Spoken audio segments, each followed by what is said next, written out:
for themselves. But government's role is to do what people can't do better by themselves.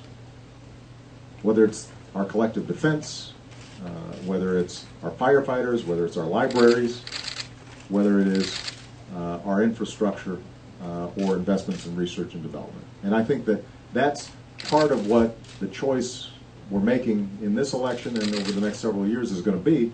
Are we still able to make those decisions together about how to move the country forward? Or are we each going to just be looking out for ourselves, in which case what's going to happen is that if you've got enough money that you can afford to live in a gated community, then you don't have to worry about police. If you can afford to have private schools, then you don't have to worry about public schools. But over time, what happens is, as a group, we're going to get poor, even though some people do very well. All right? Thank you. Thank you. Yeah. Hello, Mr. President. My name is Devin Wilder, and I'm a teacher at Albert Hill Middle. What do you teach? I teach civics. I teach 8th graders. This is a good thing. You'll be able to tell your class tomorrow that you. Yes, actually, I have some questions. Oh, that no. I would love to give to you all right. from my students. I will try to respond some of them. Okay. Especially if you can send a picture and some autographs. Okay. All right, sounds good. I'm from an education family. My mother's a teacher. My husband's a teacher, also for the city at Thomas Jefferson High School, and I'm a mother of 3. And the main focus has been on the middle class and the poor. But what about working class families that seem to be on the fringe, not able to get a lot of these incentives and other programs of help? Child care is a major issue. Education for our children. Proper nutrition, being able to afford proper food is an issue for working families. What is the government going to do for that? And then I also have another question I could ask about the education reforms that you're going to do. A lot of my students are concerned about those education reforms, and they would like some explanations about how is an extended day and how is going to school for an extra month going to make them more competitive in the global world? Well, let me take the second question first, because I want to be clear. I haven't passed a law that everybody's got to go to school for an extra month. I was asked about this on the Today Show, and I made the observation, which is absolutely true, that most of our competitors, most other advanced countries, have their kids go to school about a month longer every year than we do. You know, the 3-month summer is a direct result of public schools having been started when most of us still lived on farms. And so you took 3 months off because you had to help on the harvest. But there's nothing, written in stone that says we've got to have the organization of the school year the way we had it. There is a law that studies show that kids lose something during that 3-month period. Poorer kids lose more during that 3-month period because they may not have as many books at home, supplemental activities. They may not be going to the museum or on field trips during the summer, and so they tend to lose more of what they've learned, and that's part of what contributes probably to the achievement gap and then falling behind. So I think it's important for states to look at what they're doing and finding ways that potentially kids don't lose ground compared to kids in China or South Korea or other parts of the country. Now, it's going to cost some money if we decide to make the school year long, because teachers and custodial workers, that means that they're working even longer than they're already working, and so we'd have to make some choices budgetarily. Keep in mind, though, that this is why the choice in this election is so important. I'll give you an example. During just a couple of months ago, we had a debate in the House of Representatives. The Democrats decided to, because they were worried about states laying off teachers, decided to close a corporate tax loophole that actually incentivized investment overseas instead of investment here in the United States. So they decided to close one of these loopholes. And that saved enough money to send several billions of dollars to the states so that they could keep their workforce intact. This is at a time, by the way, where there are states like Hawaii that had gone down to a 4-day-a-week school week because they couldn't afford to pay teachers for the 5th day. Now, I promise you, we can't compete against other countries if our kids are going to school 4 days a week. We can't compete if teachers are being laid off and classrooms get more crowded and teachers are having to dig more into their pockets for basic supplies in their classroom. But when we had this proposal, we could not get any Republicans to support this position. And, you know, they had the usual rhetoric about Obama's trying to kill business and raise taxes, et cetera. No, we're just trying to make sure that we're making investments in the long term for our kids, which will be good for business. Because businesses in this country aren't going to succeed if we don't have engineers and scientists and developing new products and so forth. So, I don't want to lose the votes of all your kids by saying that they need to be in school another month.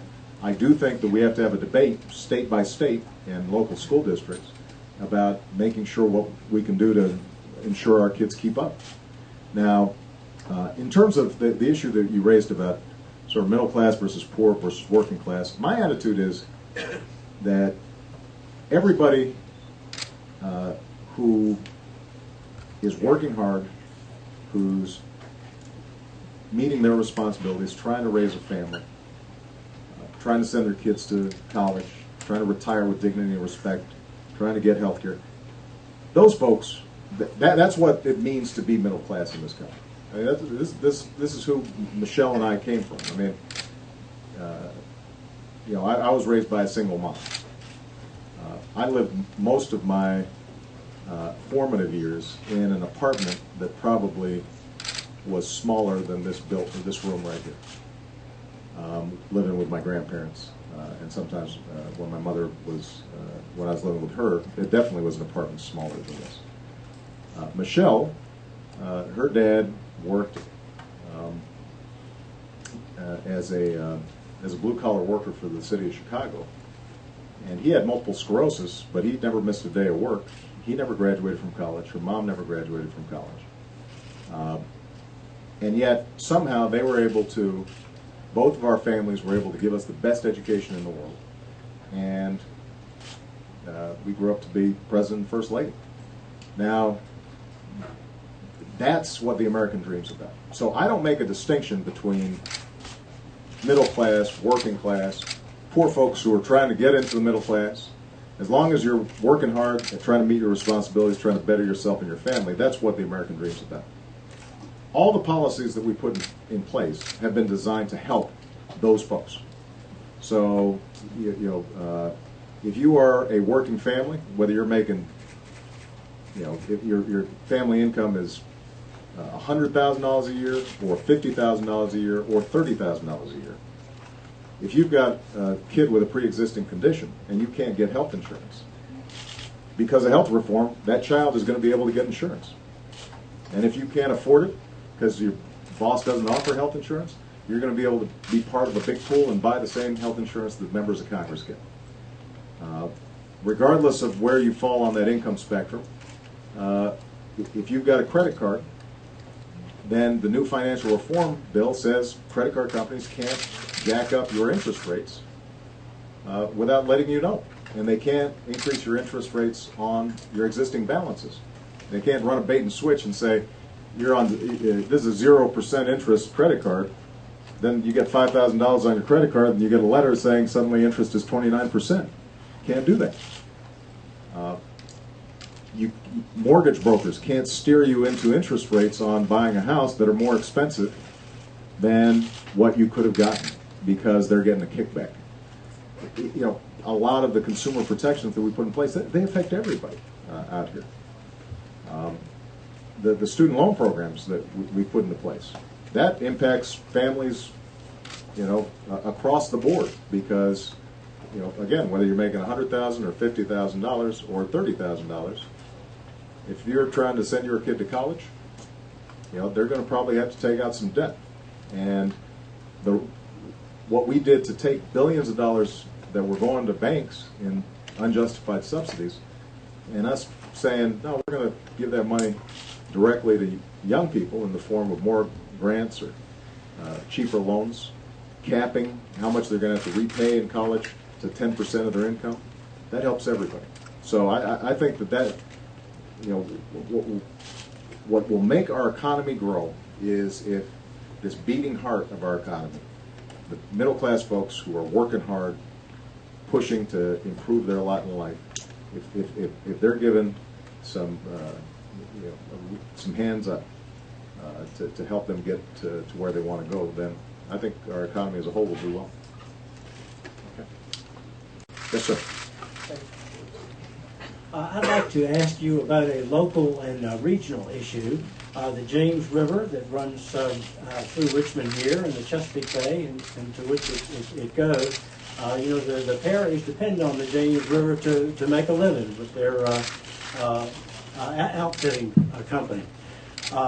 Your EPA has very thankfully initiated a wonderful effort to finally clean up all the waters that enter the Chesapeake Bay.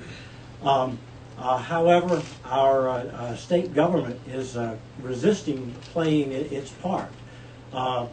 Whereas going ahead with this cleanup would create thousands of private sector jobs, as well as the benefits from clean water and better fish. They're saying that we can't afford to do this in this economy, when actually doing it would be the kind of thing that would help the economy and our waters recover. Do you have anything to say about that? Well, I agree with you, and I'll pass on your suggestions to Mr. McDonald. Because, well, look, the point you make, I think, is important. Sort of a general point, which is, for a long time, we tended to think of the environment in conflict with the economy. Right? The notion was clean air, clean water is nice to have, but if it comes down to it, it's more important that we have jobs. The point you're making is that clean air and clean water can